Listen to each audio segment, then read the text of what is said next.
250. Please remember to download the Barn Burner and ZingoTV apps in the respective app stores on iOS and Android devices. While you download, make sure to rate and leave a comment. Both apps are free. ZingoTV is available on Google Chromecast, Amazon Fire, Fire TV sticks, Roku, and Roku sticks, on smart TVs 2016 and newer. Tonight, I'd like to welcome again my guest, Christian Leah. How you doing tonight, Christian? How's it going, Jen? How are you? I'm doing well. Christian actually works with our guest. Our guest tonight, I'd like to welcome David Maziuk. He is an NHL advisor representing all levels. He's been working in the hockey industry 35 years plus. How you doing, David? We're all good. We're all good here in Chicago. Chicago's good. Yes, that's good to hear. I know a lot's going on down in the States over the next few days. Yeah, so. Exactly. Yep. So tonight I wanted to just jump into, how about you tell our viewers a little bit about yourself, where you grew up in Chicago, maybe what interests you, what brought you into hockey and your business. Yeah, sure. Like originally I'm from Sault Ste. Marie, Ontario, actually. Oh, get out. Yes. So I came down to the States in the early 70s to play for a minor pro team here. It was called Chicago Warriors. Okay. So it was when the US H.E.R was a minor pro league. So actually my uncle, Gene Ubriaco, who ended up coaching the Pittsburgh Penguins and been hockey 50 years, he said, hey, why don't you come to training camp and see what you can do? So the guys on the team were like 25 and 30 years old, and I was like 18 years old, and I made the team, and that was my entree down here to the United States. So it was fun. It was quite the experience. It was basically, if you watch the movie Slapshot, that was the league pretty much to a T. And I was had a good time. And I was the youngest kid on the team, so it was fun. I had 25 big brothers. That's nice. Well, that's how it goes usually in hockey. They become your family, right? I got most of their bad habits, not many of their good ones.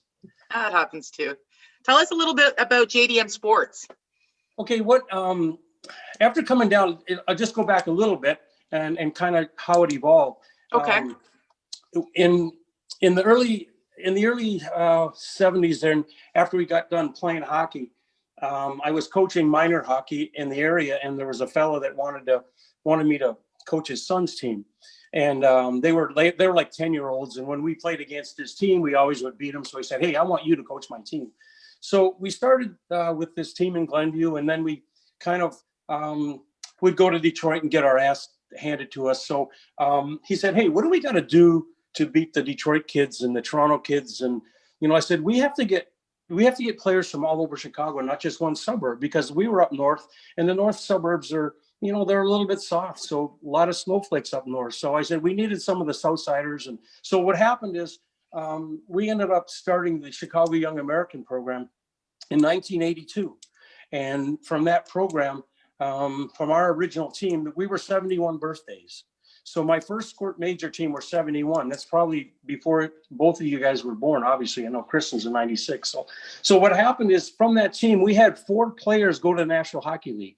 We actually, Todd Reardon, who was just fired by Washington, but Todd was one of my first 4 defensemen that played for me as a Squirt Major, and he played all his minor hockey. In fact, when they won the Stanley Cup a couple of years back, he invited me to his Stanley Cup party. He said, "Hey, you had a lot to do with my young hockey career." He goes, "I really want you to be here and celebrate the Stanley Cup with me." So I thought that was really nice of him. He said, "You scarred me for life. You wouldn't let me make a mistake on the ice." So my wife and I, we went down to Indiana where he lived in the off season, and we started to, we had the Stanley Cup party. So from that point, the guy that started the Young American program, I worked for him. He had an advertising company, and I worked for him for 27 years.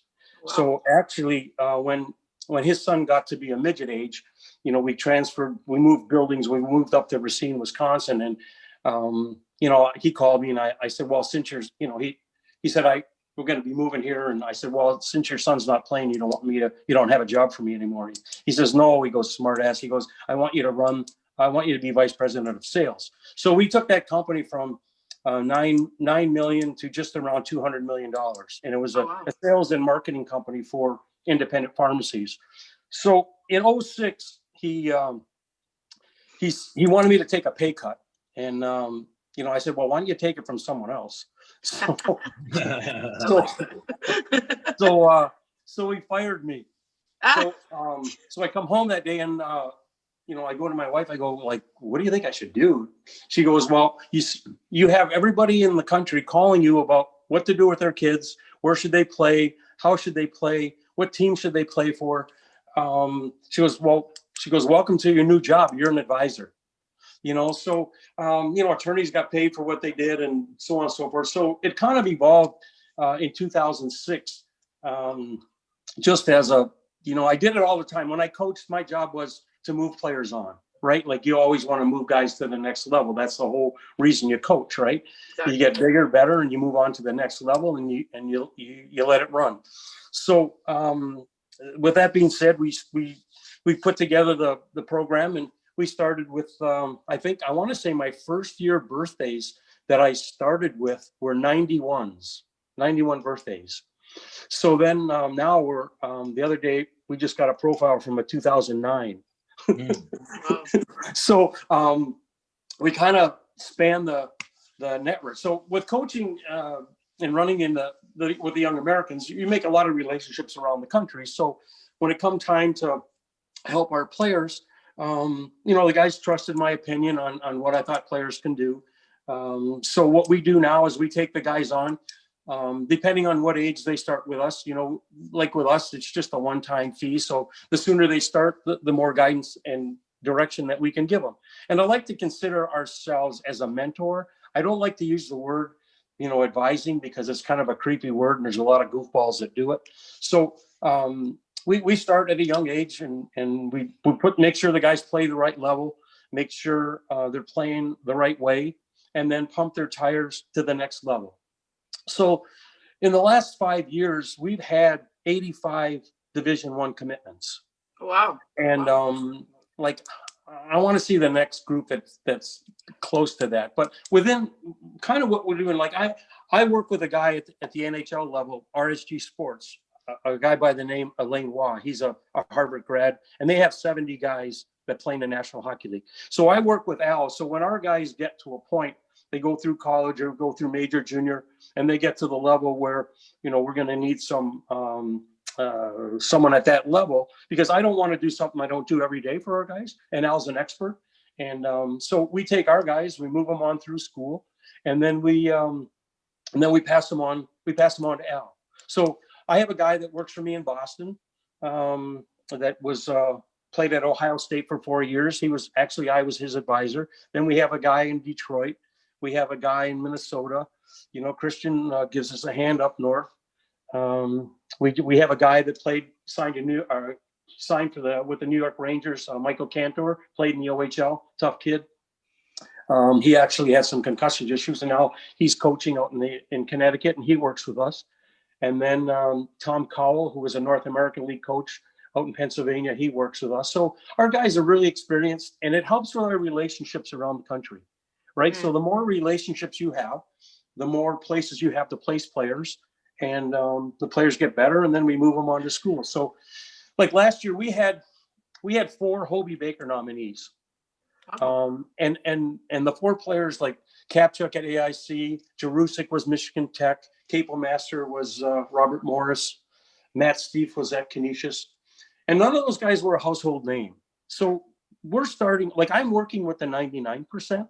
I'm not working with 1%ers, right? So like I'm not in Toronto chasing 14-year-olds around telling them how great they are to be the next McDavid, right? And Matthews, like I don't have it in me. You know what I mean? So we take the kids that really want to play, really have a passion for the sport, get them to play the right way, get them to train the right way, get their skills to where they need to be. Everybody has a different skill set, and then and then put them in the right situation to succeed. So with our background and our experience in the game, we do a really good job at putting the kids where they have to be and explaining to them the way the real world, the way it is. I'm not a big guy that blows smoke, because it's example, like I see some of these NHL guys, like the minute they don't get the contract they want, the agent's not going to tell them what they're not doing. They just pick up their bat and ball, try to go somewhere else. There's some big young kids out there right now trying to put contracts together, and some of the vets on the NHL don't even want to play with them because they don't play 200 feet. Well, that's So rather than the guy telling them, hey, here's how you have to do it, they don't say anything because they lose them as a client. So it's a fine line at that level. So I enjoy what we're doing. It's fun. Like, I'm not coaching anymore. You don't get your wins and losses to get the gratitude, but you do see the kids move to the next level, play at school. And then like Dawson DePietro was at Western Michigan, and he signed a deal with Buffalo Sabres. It's gratifying to see. Actually, his dad is from Sault Ste. Marie, and his parents were friends with my parents. So that's kind of how the connection came on through. He was living in Ohio doing it. And then Patrick Curry signed with Detroit. We had Anthony Stolarz, was a second-round pick of Philadelphia Flyers. He's now in the Anaheim organization. And it's kind of funny. We had I always talk about with the kids to go play where they want you the most, right? So we have a kid that played at AIC, and AIC, a lot of people don't even know that's a Division I school. And Brendan Kapchuk went there because he didn't want to owe any money out of school, so he got a full ride. He got $50,000 a year for 4 years. So his freshman year, he played 30 minutes a game as a freshman. He had 9 partial offers. If that kid would have taken one of those partials, there's no way he would have played 30 minutes a game, right? So his first year, he leads the team in scoring as a defenseman. He's a Hobey Baker nominee, Rookie of the Year. And then Kyle Dubas seen him play in Canisius. And I know Kyle because his dad, his grandfather lived across the street from my dad. They drove to work together in the steel mill. Kyle Dubas's grandpa and my dad drove together. So it's kind of funny. So he texted me and he said, hey, Dave, he goes, who's this Kapchuk kid? I want him at our development program, our Toronto Maple Leafs rookie camp. So Brendan went from AIC, which hardly anybody knew about, played 30 minutes a game, got better to the point where Kyle, invited him to the Leafs camp, and he's been there ever since. So he's a guy, he's going to play his senior year now. He's a guy that, possibly could be in the Maple Leaf organization. So, like it's gratifying to see the steps that the guys take. No, I totally agree with you. I've been coaching. I'm working in the industry, a very small industry, as you noted twice there in your answer. But I've been working 20 years as a coach, and I worked with kids that are now pro, right? And it's nice to see. It's a good feeling, even if you only have a little tiny influence on them, on their career. It still feels, nothing feels better than seeing your athletes find success. I started coaching as a baseball coach when I was 17. I just have always been driven to kids and furthering them in sports and coaching them. But I'm the same as everything you just mentioned. I'm kind of the same. Like, I take on more of a mentor role, but I also deal with development of skills, but also development of character on and off the ice. I'm helping to shape these children's minds. And I started training privately and one-on-one. And I usually work with junior A and up, kids that are already serious about it. The younger ones, they still have, they can change their mind, right? And they're young. So, but I picked up a kid, a 12-year-old here in Toronto. And I was really cautious at first because I didn't want to push him out of the sport, right? At 12 years old, he doesn't even like boys or girls yet, or boys, whatever he's into. He hasn't reached that part yet, right? And that changes a lot of people's careers. So my question to you is, what would you tell one of your athletes with regards to making a choice and a commitment to this game of hockey to get where they want to go? What would you like? How would you explain to them what is needed from them? Well, first, I always talk about, like, whatever you do as a job, like, to me, like, hockey's a sport and it should be fun, right? You have to, like, if the last thing I used to say going out of the locker room is, let's go have some fun, right? So first of all, you have to have a passion for it. If you notice the passion, right, and you notice the want to get better, then that's half the battle. Right. You have to have the passion, and you have to have the want. And then, to me, when I coached, I used to put a list. I used to give the parents a list of like 30 things, and I put it on the refrigerator, and the title of it was, "What are you doing today to be a better player?" Okay, because they'll walk around the house, they say I'm bored and this and that. And even at a young age, if you get the boys or girls in the mode of, okay, what do I got to do today to be a little better than the next guy? Then, whether it's shooting 500 pucks, whether it's jumping, whether it's doing 30-yard dashes, whether it's jumping the boxes, whatever the case may be, let's do something to get better. If you're, whatever you work at, you're going to get better. Now, I think it's a little over specialized now, because when we were kids, we all played, a whole bunch of different sports. We even stole apples a little bit, and that got you pretty quick. Like if you didn't, we went to the Italian neighborhoods, and if we took their apples, man, they would chase us with a 2x4, and you got real fast. So even if you the little things, you just have to do something. Like I tell the kids, do you want to own the company or do you want to work 9 to 5? What do you want to do? Okay. If you want to own the company, you got to put in extra hours. You may have to do a lot of work and not get paid.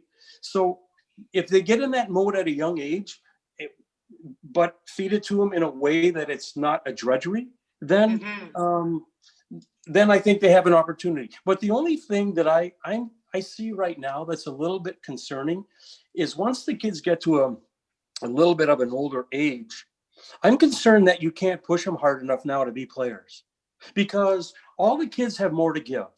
Okay. As a coach, if you're not asking for more every shift, every game, every practice, okay, you're not doing your job. Okay. Because you're not going to have romper room in kindergarten and all this little stuff and then be a player. It doesn't correspond. It's not one or the other. Yeah. You know what I mean? Like you got to have Absolutely. fun. You have to have passion, but you have to do something a little extra. So I'm big on making sure that they enjoy it and they have a passion, and then let's feed it as parents. Let's get them to the right skating person. Let's get them to the right skill guy. Let's get them to someone that's going to teach them the game. Because one of the things that I notice now with the skill, there's almost too much skill work because like all the kids overhandle the puck, all of them. Right? They all want to be Mitch Marner. Like they're not going to get close to him. You know what I mean? Like not many Mitch Marners out there, but they have to understand when to, when not to. So it's all of those little things that I think, make a difference at the end of the day. And like, just to add on that, I was talking to one of these coaches today about one of the players that we actually represent, and he's getting 20 minutes of ice a night, and he's getting a point here, point there. He's getting a point every game. He's a D-man. And he know what he tells me? He's just like, Christian, he's just average. He's like, I'm telling you right now, he's just like, as a coach, you want my opinion? He's like, he needs to be up here if I'm comparing him to kids at junior A or major junior or NCAA. He's just like, he might be good on our team. He's like, but you comparing to everybody else, he's like, I'm going to treat him like he's average. So you tell him that he needs to find another gear. So I was kind of taken back by that. But then when you said that, I'm just like, you know what? Like, he is right. He does need to demand that next level or that next step, and you know what I mean, and talk to you about that a little bit afterwards. But like that was another thing that I always, as a player and now getting into the representation, I always find that sometimes that with the coaches and with the kids, they are used to having that immediate feedback, and they're not used to that transition in a junior, right? So that's what you and I are doing, right? So I think it's a and the one good thing about what we do is because our fee is paid up front.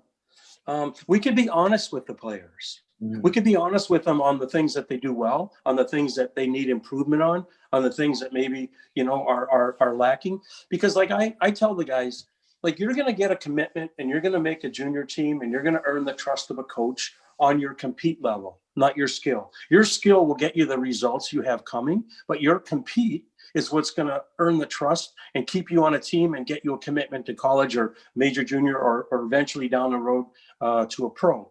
So like, as an example, like how do you work on your compete level?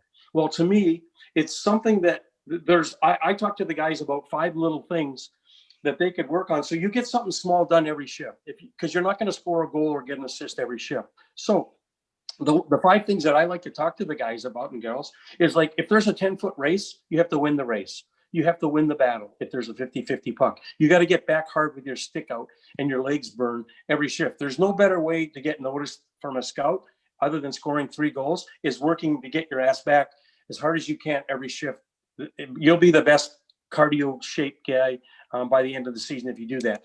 Get 5 to 6 pucks to the net from the top of the circle and finish checks when appropriate. So if you work on getting a little small thing accomplished every shift, you're gonna build your consistency of your compete level. Yep. No, Sorry, I went offline there. I literally had to get a pen so I could take notes. I love what you're telling me right now. This is actually turning into a educational session for me. No, well, it's, like after you do something, like I can't change the oil in my car, but you're not going to spook me on the hockey thing. You know what I mean? Like it's just something that you do and they've done since you're, you learn along the way for all the coaches that you've played for. And then you learn some of the things that you didn't do as a player. And then you listen to other coaches, you watch other players. It's just things that you absorb. And some guys, some people have an eye for it and others not. Like 50% of NHL draft picks never play a game in the NHL. I know. Okay. And after the first 2 rounds, free agents are 11% of the guys in the NHL, 11% after the first 2 rounds. So if they miss guys at that level, what do you think happens at college? What do you think happens at junior hockey? So, with our guidance, like our guys, I don't mean to toot our own horn, but if you're involved with our group, you're going to learn to play the right way. You're going to get the right message. And you're not always going to like what you hear, but it's going to be something that's going to help you be a better player. One thing that I touched on a little bit before is the fear that I have to scare players out of at a certain age. I mean, you can push some people so hard until they start pushing back, and you don't want to ruin something for someone. No. I've been a high performance athlete. I'm nationally carded in 5 sports. I did high level sports since I was basically 12. And I mean, I was lifting weights hard at 14 years old, and it just drained me. By the time I was 19, I was so gassed out and my body just stopped working. But I did not have the right mentors to keep me mentally fit to get through it all. I started feeling like I was missing things. Like to be honest, I didn't even really take an interest in the opposite sex until I was like 18. I was so focused on my sports, but then I'm seeing people think I'm missing things. And it's not that I wanted out, but I was just so exhausted from training so hard. I was training before school. I went to high school with an athletic program, Birchmount Beat program. So I was training during one of my periods each day. And then after school, Christmas break, summer break, what break? It was crazy for me. And I didn't, like I said, I probably would have kept going had I not had a few injuries, but also too, had the right people guiding me. Yeah, because you're gonna when you get to the adversity part, here's the thing. It's a game of attrition, right? It's not gonna be for everybody. But when and if the kids get to that point where they start to feel a little weary and like they're missing out on something, like if you want to be a Division I player, you want to be a pro, you're going to have to sacrifice the prom. You're going to have to sacrifice a birthday party. You're not going to be able to go to the water park maybe sometimes. Yeah. But after coaching for this long and seeing all the guys that I've coached and gone through, none of the hockey players are suffering or lacking a thing that have played the sport from a young age, because they all have the good work ethic. They all have the discipline. And if you take that to the business, you're gonna do really well, and they all do really well. So it's just a matter of when they get to that point. And I find here's the thing: all of our the 3 common denominators of the Division I athletes and major junior guys there's 3 things that I've noticed that really stand out as the common denominators: the work ethic on and off the ice, the compete level every shift, and the parents' message to the kid. Is that just parents, or is that also coaches, influencers? I know it starts at home.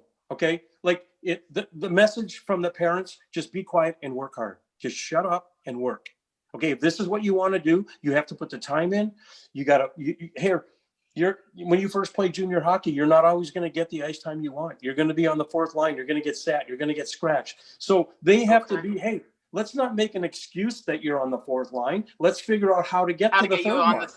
Third and right? second. So if you're first out at practice every day, and you're the hardest working guy at practice, and you're the last guy off where the Zamboni has to kick you off, when opportunities present themselves, you're going to get an opportunity. But they have to hang in there long enough to avoid the distractions, right? And there's cars, there's girls, there's boys, there's whatever the case may be. There's a ton of distractions. So if I find the parents that are on the mode of, hey, if this is what you want, I want to see you put in the time to get better. And the right message is a big one of the big factors on getting through the mess. Right. Yep. I call it the junior jungle. Like to get through the Parents are junior the problem.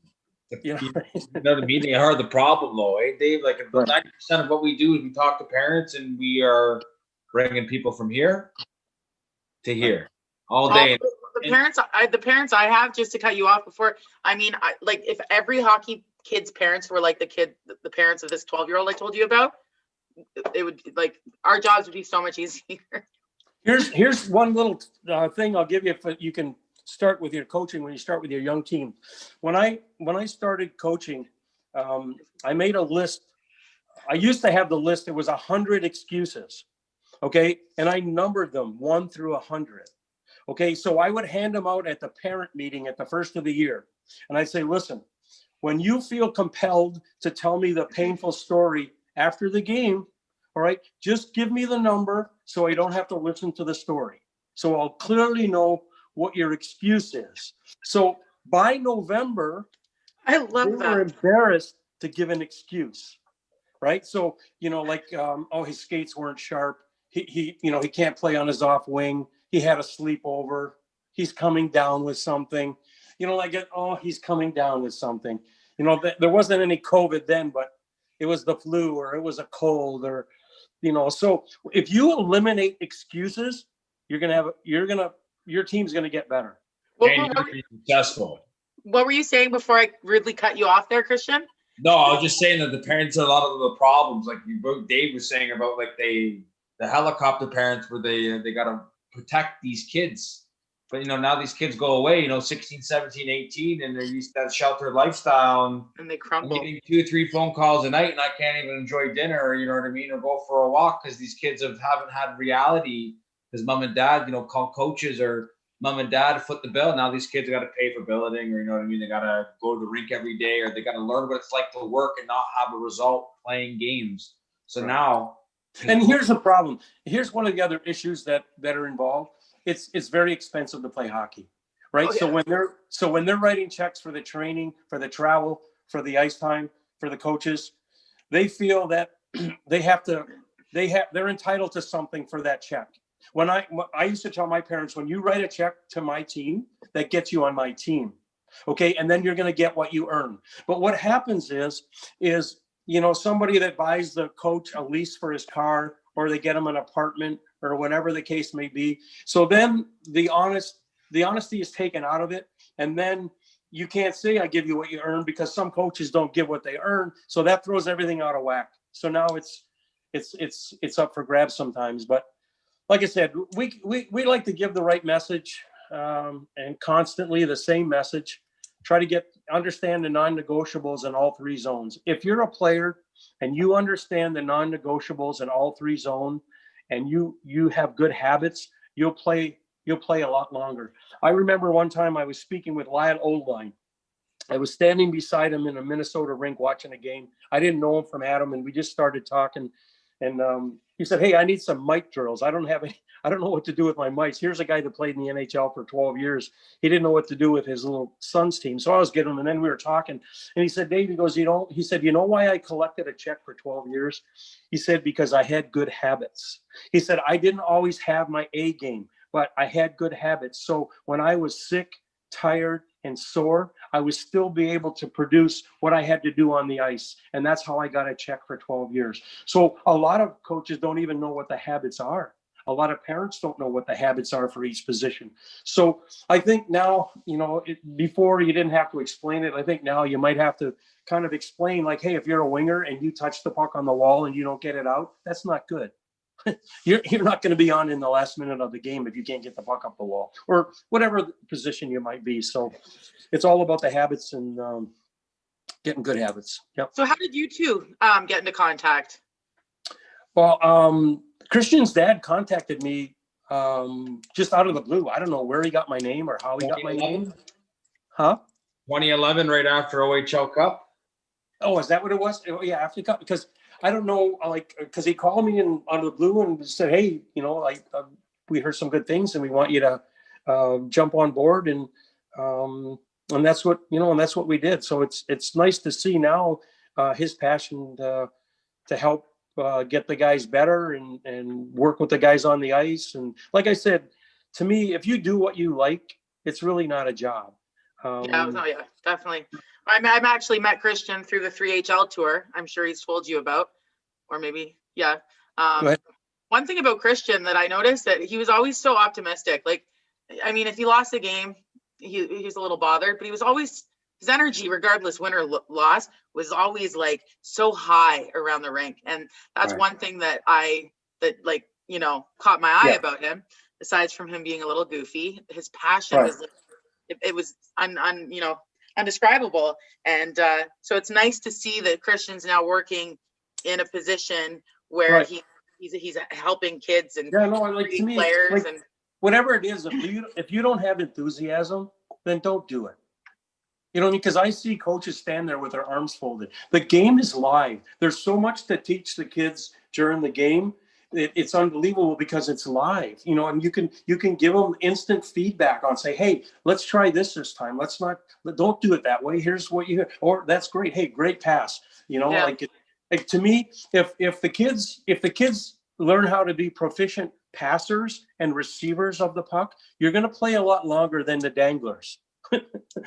Because if you watch a game, like, they have pucks on their sticks maybe 2-3 seconds and then it's gone. So proficiency in passing and receiving and presenting your stick and be able to knock pucks out of the air and pick them up off your skates. And that's the difference between the American League and the NHL. An NHL guy, like, I had some guys this past summer skate with NHL guys, and they were going, Dave, like anything within 10 feet of these guys, if they touch it, they get it. Like, there's no bobbling of passes. And I remember Connor Carrick played for the Maple Leafs, and his dad, they're from the Chicago area. And I was talking to his dad one day, and he said that, you know, Babcock wanted him to just rip it up the wall. He said, Dave, these guys on the wing, they just grab it with their hand. They knock it out of the air with their stick. He goes, you couldn't shoot it hard enough for them not to get it. So it was kind of interesting to hear that.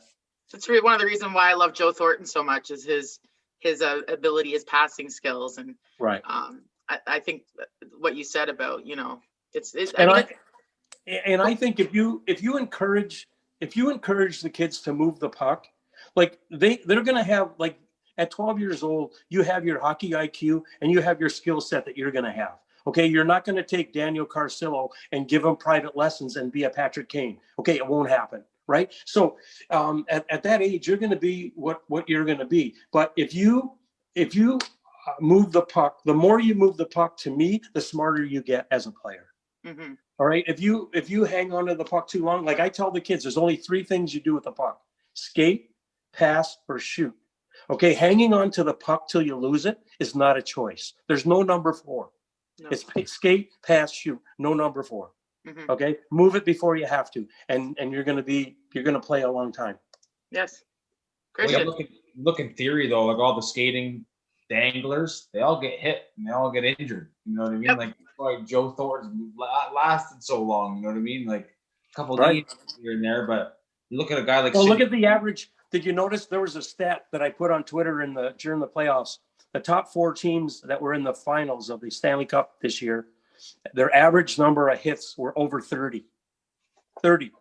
Over 30. Some of the other teams, like, you know, like I think your team up there had like 19, right? Like, so, like, I always tell everybody, like, the game has changed 110%. Not how hard you have to play has not changed. That hasn't changed one bit. So that's why you have to encourage, and you got to poke and prod and ask for more all the time, because they all got more to give. I did read a stat about Sidney Crosby. Jen, this one's for you. Average time puck on Sidney Crosby's stick in a game was like 58 seconds. Average other NHL player in a game was like 15 to 18 seconds average for someone that got around the same ice time as Crosby. Crosby's the only guy in the NHL that have a puck on his stick. He had the most ice time with puck on his stick. He had 58 seconds, I think he averaged throughout the season. And that was for averaging a 20-minute game. Nobody else came close. The second closest guy averaged 18 seconds of 20 minutes of ice. So try to take it away from him. And that guy was big. You don't see him go end to end anymore. He just controls the puck on the half wall, moves it. Controls the puck behind the net, moves it. Yep. The guy's he's a Gretzky #2. He's too old to move it. No question. That's for sure. So let's talk childhood hockey fandom. Were you a Leafs fan, Habs fan? Oh yeah, like here growing up, I can still give you the numbers of the Toronto Maple Leafs in the 60s. Like number 7 was Ron Ellis, number 14 Dave Keon, number 4 George Stanley. Love it. And my favorite was Frank Mihaljevic, number 27, because he would come over the red line and score from 2 steps over the red line. So like I wasn't very good puck handler because I just shot all the time. My stick was at the top of my head and I could score from the blue line as a kid, like a bantam. I used to shoot in my basement. My dad was, it made me a steel puck in the steel plant. And our basement was destroyed. Like I could really shoot the puck. I couldn't handle it very good, but I watched the Leafs. They were my favorite. Favorite player today's era? What's that? Who's your favorite player in today's era all time with right now? Like favorite, or who do you think the best player is? Like the best here, like that's playing right now? Yeah. Like to me, Crosby. Because to me, you have to win Stanley Cups to be the great guy, I think. Yep. Right? But I mean, he got better. He just seems to get better and better. Sure, he gets hurt a lot more, but I mean, here a few years back, like Todd Reardon, Todd Reardon, who played for me as a kid, he was in Pittsburgh originally, and he coached Sydney, and he said, Dave, he goes, I wish I can videotape him at practice because he is the hardest working guy at practice every day, the last guy off the ice every day. So to me, I like him. I like Nathan MacKinnon because I think his overall speed, like when he picks up a puck, like it's like I always tell the kids, when you pick up a puck, take 3 hard steps. Okay. Like you're going to separate yourself and you're going to have time to make the next play. If you don't change gears, you can't play this game. Right. Yeah. And Nathan MacKinnon, Sidney Crosby, there's so many, the hockey is so good now. It's like, and one of my favorites to me that I think is a steal for the money he makes is the Wilson guy in Washington. Oh, Wilson. He's miserable out there and he can play. Like you don't want to play against that guy. I love him. I'm a Pittsburgh Penguins fan. And I mean, there's just a little bit too much animosity there with Tom Wilson, and for me to say anything more than I don't like him is it would be saying too much. So there you go. For me to comment on his play, but let me ask you, what is one of your most give me a hockey memory of yours, whether it be as a fan or as a child growing up. What's one of the most powerful memories of hockey you have? For example, for me, it was in '87 during the Canada Cup when I watched Lemieux and Gretzky dance around on the ice. You mean fell in love. For myself or watching? Watching. Let's go with that. You know what? As a kid, I was outside a lot, to be honest. Like we played outside a ton, but I always watched all the playoff games. I don't have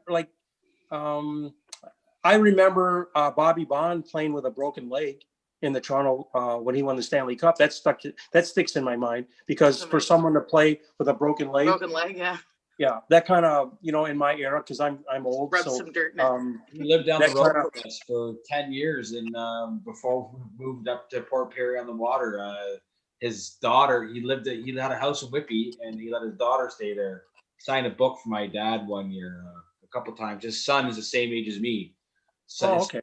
His son's a goalie, and then he ended up going to the Army. So wow. We just signed as a client Kurt Schilling's kid. Oh wow! Kurt Schilling, the baseball player. Yeah, Mm-hmm. 3 World Series. His son's a goalie. Are you into any other sports, like for viewing pleasure? I like to watch golf. Okay. Like not a lot of people do because they say it's boring. But I've been watching golf since I was a kid. I'm amazed at I'm amazed at what those guys do. Like I like to play, but the more I play, the worse I get. So I'm the best at the first of the season. You think Tiger's going to get another championship? What's that? If he wants one, yeah. Yeah, you know what? Yeah, absolutely. Yeah. It's kind of funny. My youngest was a big golfer, and when he was 5 years old, I took him to the Milwaukee Open. Oh wow. And Greg Norman was on the tee, and my son had this little black T-shirt with a bad boy thing on it. And I told him, I said, Justin, after he hits the ball, run out there and grab the tee.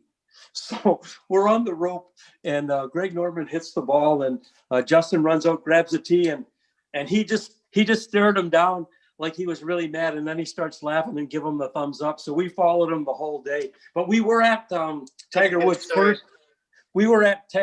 first pro tournament in Milwaukee, the Milwaukee Open. And usually, I don't know if you watch pro golf, but if you want to watch a player, sometimes you can go 2 or 3 holes ahead and you mean in person and get on the rope, right? Like if you want to see someone, you can go there. And when Tiger Woods was playing, you could not, anywhere near 18 holes were 10 deep. You could not get on the rope to watch him. That's how many people were watching that Milwaukee Open that year. And I don't know if he won it or not, but that was his first pro. That was his debut. We were at that one in Milwaukee. Yeah, I was a big fan of Sergio Garcia. Right. I loved watching. I watched any tournament he was in. I was all over it. My dad started me golfing when I was, I guess, 7 or 8, and I loved it. I love now. I'm not very good. I'm not gonna lie. I'm good at the driving and the putting, but the middle I suck at. And I still, after almost 30 years now playing golf, I still can't master that in between. My drive. But you know what it is? It's like anything else. Like I'll go to the course and I'll chip for an hour. So when you go play, you're gonna chip. Okay. Like I tell the kids, whatever you work at, you're gonna get better at. But you can't do everything, and you can't spend the amount of time it takes to really profess something. So like when people get mad, when I'm playing with golf with people and they get mad, and I go, why are you getting mad? You're not that good. If you're not getting paid to play, you're not that good. So don't get so mad. Enjoy it. Yeah, that's true. Enjoyment's important in any sport. And like you touched on it too. One of the most important things I tell my players is have fun. Is when you have fun, the pressure comes off and you shine. You get out of your head and you just play the game you love, and you can really see their passion come out. I got a cute story for when my son was a mite, and I was coaching they're like 5, 6, 7, whatever they are. Yeah. And I used to talk to the kids about being deceptive at 6 and 7 years old. I said, if you're gonna play hockey, you have to be deceptive.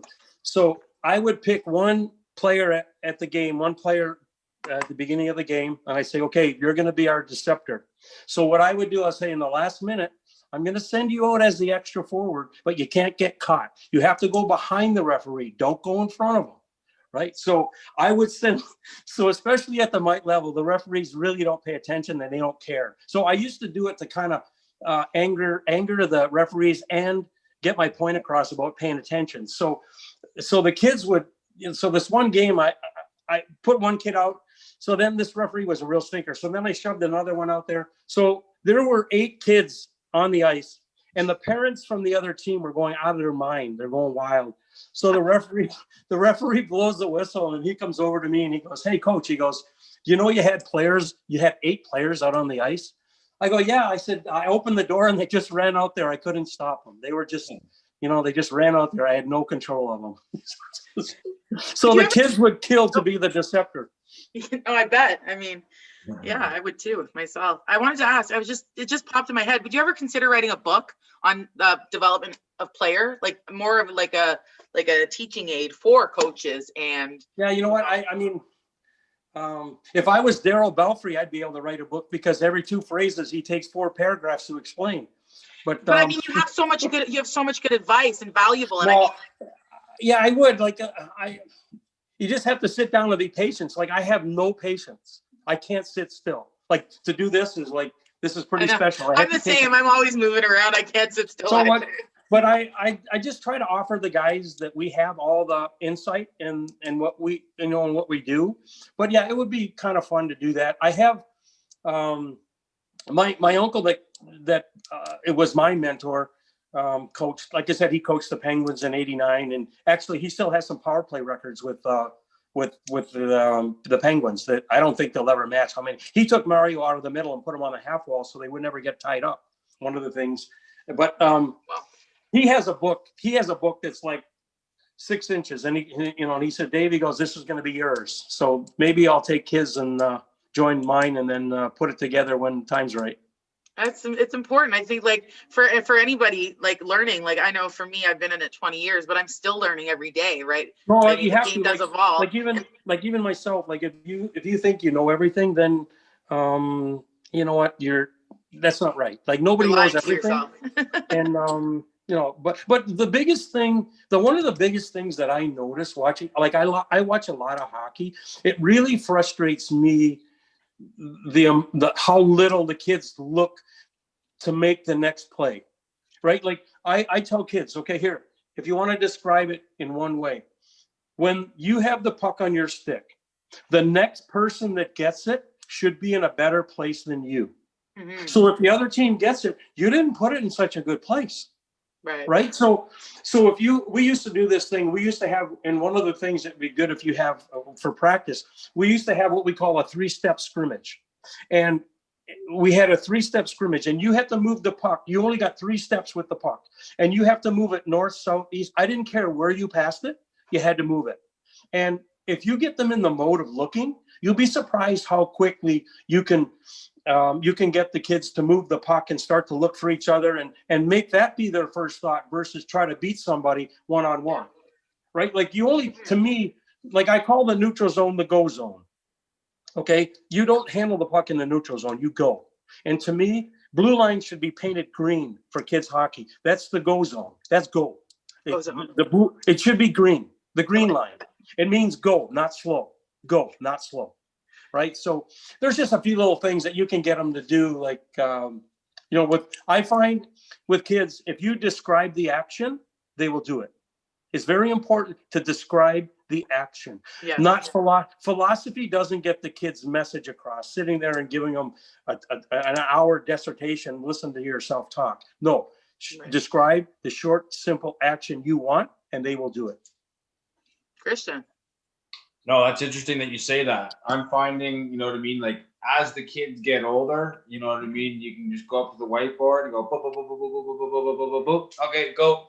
Or you know what I mean? Like, or eventually work up to that. Cause like I noticed this summer, like when I was taking kids from the 2005, 2006 age group, the ones that are going to minor, midget, and I'm blending them with the junior kids. I'll show 6 drills and then I'll be like, okay, let's go. And I'll expect them to remember all the details from those 6 drills when I queued it up 30 minutes ago, right? Because those 6 drills will take me 30 minutes into practice. Right. Because now we're past the point where, we're showing them the demonstrations or we're doing the examples. It's more like, okay, if you don't know what you're doing, go to the back of the line, little Jimmy, because now we have the big boys here to play. So, I find as the kids get older, you know what I mean? I give them more responsibility to figure it out because at the end of the day, they don't pay attention. Don't tell you what to do. Let me ask you both a question here. I want you both to answer it. What do you think about hockey players playing hockey video games? Does it help or hinder? Would it help or hinder their game? I think it helps because I'm a big person on visual because I think reacting, like here, you don't want to sit there and become a vegetable. Yeah. You know what I mean? But I think it provides some instincts and like a vision of the whole ice. You know what I mean? Like looking for players, and I think it's good. I don't think it's harmful. Yeah, I suggest it because if they like to play video games, I'm like, play more hockey. Right. Play more hockey because it'll help you to envision things when you're on the ice. You'll learn things that you can take moves, plays, and also too, it'll help. And one of the IQ. one of the basic things that I find when I watch younger kids is that how many kids don't tie their skates properly? Like I was a big power skating guy. Okay. And you got coaches that said, okay, parents, you can't come in the room. They got to learn to tie their skates properly. No, you goofball. They have to be snug. Because like what happens is we're developing a whole era of shufflers. Because what happens is if your skates aren't tied snug, okay, what happens is the slop that's in the back of your foot, it's just like slippers with no backs. You scrunch your toes, right, to keep them on. So what happens with kids with loose skates never pick their feet up and they become shufflers. Right. So it's very like I can go to the rink and I could put 4 fingers in a kid's tongue. Like to me, you're wasting your money out here. You know I still mean? literally have calluses on this part of my fingers from good for you skates from back in the day when. But it's important. It is. It is important. No, Very important. Yep. So we got a couple minutes left here, Christian.